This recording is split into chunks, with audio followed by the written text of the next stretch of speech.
Clearing your mind. Noticing what's going on with your own self and how you're feeling. That's what we're going to be talking about today. So understanding how anxiety can build up over days if you don't kind of clear it out and away every day. Yes, exactly. You have to have your little duster.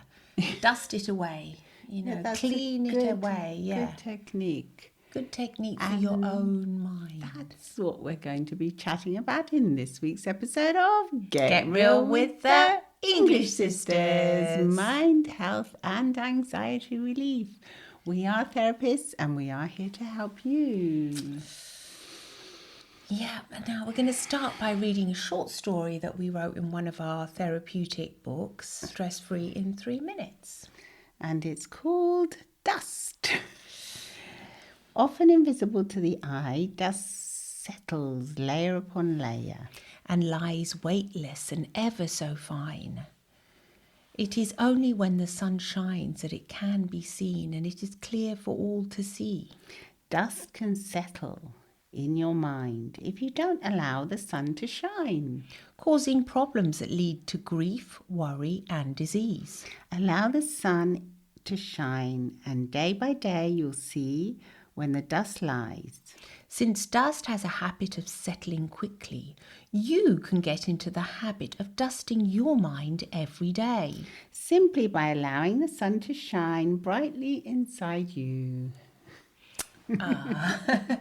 So obviously, I think the little story speaks for itself. It does. Today, it does. It's a clear metaphor of how if we allow the light inside, if we allow that sun to shine within us, we can see what's going on clearly. Whereas if we tend to just hide away and if we don't dust every day, if we don't clear our thoughts, if we don't process our thoughts every day, if we're not aware of what's going on, of how anxious we're feeling, maybe, or how the problems are building up, they will get worse and worse. They kind of stack up, don't they? You'll find that by the time the evening comes and it's time for you to rest and to close your eyes, you'll feel that you still have something that needs to be cleared out, something that needs to be dusted, because some kind you haven't of feeling done like your housekeeping for the day. For so your it's mind. just like in real life when you get up and you make your bed every day, it's actually scientific proof that you feel better. It actually does. Yeah, it's weird, isn't it? It's weird. You think, why? Well, what's the point of making my bed every day? It's kind of like a simple habit that will set your mind up for, okay, I did one thing and I completed one task. So therefore, the rest of the tasks that you have for the day seem to be easier because of the fact that you took that first step. I know. It's odd, isn't it? You think, what's the point? No. The other day, there is a psychological reason to making your bed, apart from it looking nice. Now, the other day, my daughter she's grown up now. She'll be getting married soon. Yay!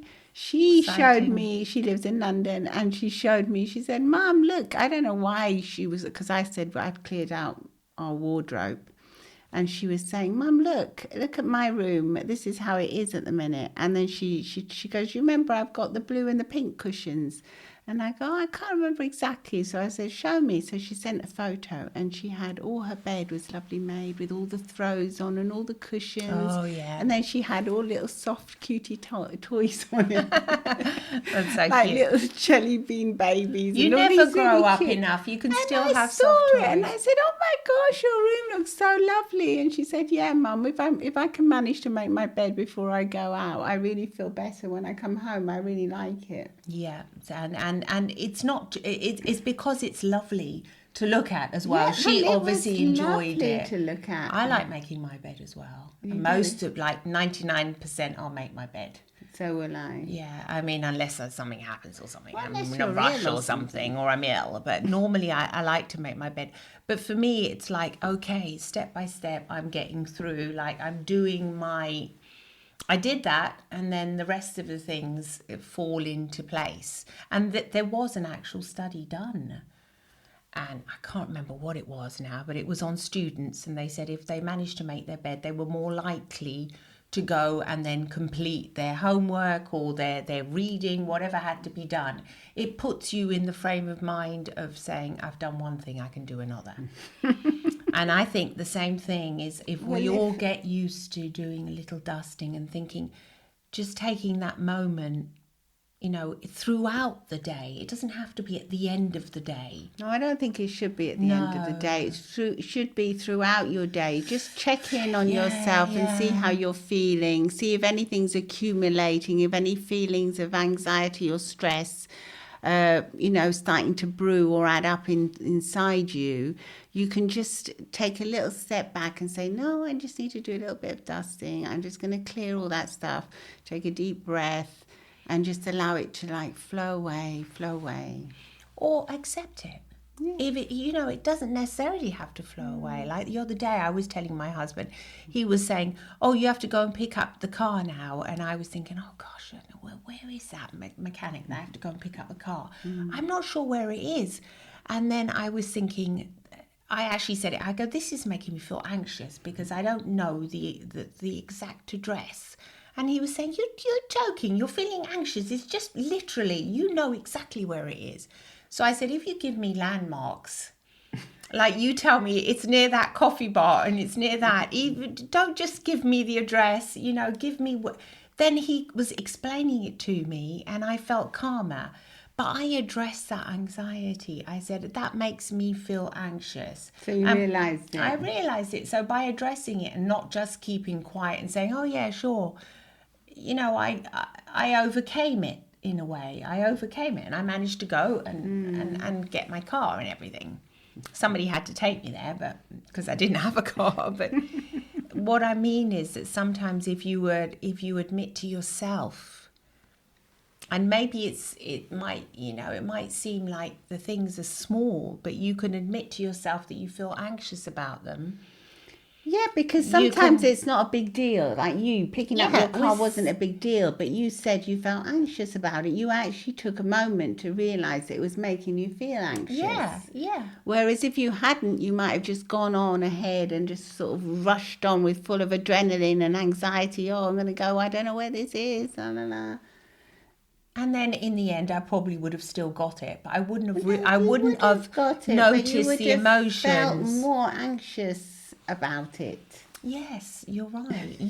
These things make you. They seem stupid because they seem like just silly things. And like what you were saying about your niece the other day, you said that she was feeling anxious about going to a different part of Italy that she had to go to for her job. And she had to get a car, and she's in her 30s as well. And she was saying, Auntie, I don't know why I'm feeling so anxious. I said, just because I asked her, I said, how's it going then? And she said, oh, it's fine. And I said, so you like your job then? And she said, yeah, I really enjoy my job. And I noticed something on her face. And I said, you feeling anxious about? She goes, no, come on, how can I be? No, it's just a silly thing. And I said, what is it? She said, tomorrow I have to go to Sardinia. And then I have to how do you say? She had to set up the whole store there. She's a manager. She's a manager. And I said, oh my gosh, that sounds like it could be nerve-wracking, I said. And then she said, yeah, actually, I haven't been sleeping. I haven't slept for 3 days about it. Aren't I stupid? I've done this before. And I said, no, you're not stupid. It's all change. You've got to get on a plane. It's the unknown. Then you've got to hire a car. She goes, God, I've been stressing about hiring that car. I go, and I said, don't you know what the car is? She goes, no, the company does it for me. So they've chosen a car and they put it in my name. So I don't know whether it's going to be an automatic, a manual drive. And I'm so silly, aren't I? And I said, no, you're not silly. That's really normal for you to feel that way. And so she said, really, Auntie? And I said, absolutely. I would be so nervous. She goes, you do this. You're like all about anxiety. I go, I know, but it doesn't make me an anxiety-free person. No. It makes me aware of what I can do about it. Yeah, and acknowledge how to acknowledge it. And I think you have to embrace it and say, well, it's going to be a bit of a tough challenge, but I can do this because I am a strong woman and I can do this. She said, oh my God, it sounds like I have to climb the Mount Everest. This is ridiculous. I go, no, it's not ridiculous. It's a change. Any change in our lives, any small change can cause feelings. And I think if we acknowledge people them, think that they're the odd ones out, don't they? They yes, think it's just me. I just feel like this. No, but then there's so many people that feel like that, and it's I mean, I noticed basically. that my husband, he gets anxious about things, and he just kind of goes white, but he won't. He doesn't realize that it's because he's feeling anxious about something new. He just thinks. He doesn't think anything, I don't think. He's not actually in touch with those emotions and feelings. But he just doesn't feel, he's not his usual jokey, smiley self. And he kind of internalizes and goes quiet. And half the time, if I ask him, are you feeling anxious? He'll say no, but then he says maybe a little bit. And then he kind of gets in touch. My husband always says he does not feel anxious. Gets in touch with No, absolutely not. Absolutely not. And then when I get down to it, I go, maybe a little bit. And then, I mean, I've seen how stressed he gets when he has to go into new paths in every sense of the word. So it's absolutely not true. It's just about understanding that you are and being kind to yourself, I think. And understanding that it's something different. We are creatures of habits, humans. We are used to doing the same thing in and out, in and out, in and out. We'll be happy with, we get used to it. Sometimes it's stressful, but we get used to that kind of stress. When it's a new kind of stress, it becomes... It's a new thing that can cause fear until it's not new anymore. Yeah. And then it doesn't cause fear. And then we can accept it and we know it. We say, okay, but if you do like a gentle dusting of your mind and think, yes, I'm feeling anxious, I'm feeling stressed, but I'm just going to dust that away. It's normal. Other people are in the same situation. It normalizes it. It normalizes it. It makes you feel like you're not the odd one out. You're not like the weird one, anxiety free. You're just part of the normals. Every single person is like that. It actually in the end she said, I'm actually going with there's going to be a new person with me as well. So that's also because she didn't know her. No, she didn't know, and she would have to train her, and that was also causing her anxiety, having to be, she goes, I'm going to actually have to be with this person for 4 days. And I said, well, do you have to actually share a room? She goes, oh, God, no, Auntie. The company will pay for 2 different hotel rooms. I said, oh, okay, well, I mean, at least it's not like sort of, you could get away for a bit. You can like go into your room. She goes, yeah, but most of the day I have to be with this person. I go, you might actually make a new friend. She said, yeah, I might. You're right. I have to think of it. Change your perspective on things. Yeah, change it. I go, imagine how scared this girl is going to be. And she said, she was scared, Auntie. That sounds like such a big word. I go, yeah, but fear is masked in so many things that we're not aware. We're actually feeling fear. Anxiety is just another word for fear. So once you acknowledge that you're frightened of something... Yeah, because you think that only children are frightened, don't you? But that child is within us. We have all that learnt behaviour that we have learnt as a child. If you were told to be quiet a lot as a child, you'll tend to quieten your own feelings and your own emotions, and you won't speak up as much as other children will, as other adults will, because that child within you... We've seen this over and over again. It's true. Yeah, you've been told be quiet. You will tend to be more quiet than somebody that was encouraged to speak, perhaps at the dinner table. Why are you laughing? Because I'm thinking it's not a good time for you to tell me to be quiet when we're doing our podcast. No, but I mean, I'm not telling you to be quiet, but I know that, like, for example, we have been told to be quiet at the dinner table many a time. Not just at the dinner table. At school, often, yeah. We were always told to be quiet, not to speak up. It was the opposite. So we have a fear, especially you have more of a fear of authority than I do. Yeah. Because I think I had to sort of rebel a little bit as a younger one. Yes. Whereas you had to comply to everything. And you were terrified of any kind of authority. So it's because it's funny how, this reflects in our adult lives, It is what does, I'm it saying. does. And if we dust, we can become aware of that. We can become aware. recognize certain emotions are fear of the unknown, fear of messing up. Like my niece is my niece. She was frightened also of the rapport she was going to get at the end of it. Because you're judged, you have a point system of how well you did. Yeah. And so that she was frightened of it. So, yes. So You mean of the company? yeah, the company. She had a point system. Yeah, it's all about, I mean, it all comes in layers, doesn't it? It's the layer of the person above you, maybe giving you marks. That all comes down from when you were at school and you got marked for your performance. And it goes into your work life when really you're an adult by then. You shouldn't really be thinking about things like that. Well, obviously, I mean, you can, but if you're going to do your best... But you shouldn't be fearful of it, though, should you? There should be no fear attached. It's all learning. It should be all learning and positive feedback yes, you're getting. Yeah, you're absolutely right. So I think if we learn to do that, if we learn to dust our mind a little bit every day... Well, it's good. Without letting the dust settle. And let the sun shine in, let all the good feelings in. So remember the times when we've done something, say we're fearful of doing a trip or something, or going somewhere. Remember all the times that we've already done it and that we've had, a successful outcome. Exactly, yeah. And that we know how to do it, really. And this is just a fear that really is not... It has to be accepted, but it doesn't have to take over.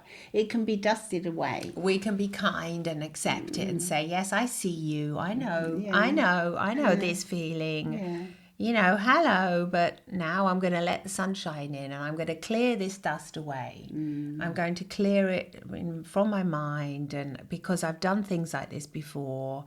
And I know how to get through it, and I think that those words of kindness to yourself are really important. They are important because I think we're so hard on ourselves and we don't, and we judge ourselves so much for feeling anxious. Yes, when it's just normal to feel anxious because it's just a different thing we're doing. There's something that's not in our comfort zone, or it is in our comfort zone, but hey, we did it yesterday, but we're still doing it again today and we still feel fearful. But we're going to conquer that fear. And we're going to accept it. And by accepting it, you conquer it, don't you? You see it as a challenge and you say, okay, I've done this before. I can do it again. I've overcome so many challenges in my life. And it can be boring, just like dusting can get really boring if you're doing it again and again. But just like dusting, we need to have the habit of being able to clear our minds from things that are inevitably going to accumulate, because it's just part of life. That's what life is. And just like when you dust a piece of furniture, when it's lovely and shiny, you can actually see the clear veins of the wood. You can see how beautiful it is. And your mind can be like that. It can be this beautiful creation that can be so productive for you if it is clean and free of fear, anxiety, grief, all those things that pile on.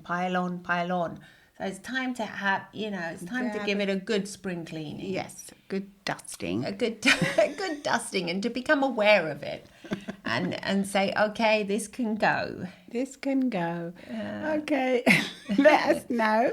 You don't go. Can you please click subscribe and follow us wherever you get your podcasts, and leave us a message. You can leave us a text message too. And if you'd like to support the podcast, you can also support it for a small fee. That's only if you wish to. There's no obligation, because we love doing what we do and we love giving out this advice and our life experience to you. Yes, it is a privilege to us. It's an honour to know that anybody listens, for everybody that listens. It's an absolute privilege for us to be able to share our experiences with you. Yes, and so thank you very much. Please come and say hi on YouTube, where we have the video version of the podcast, and we have our shorts as well, and all our little things we get up to during the day. Come and say hi. Lots of love and smiles from the English sisters. Bye-bye. Bye-bye.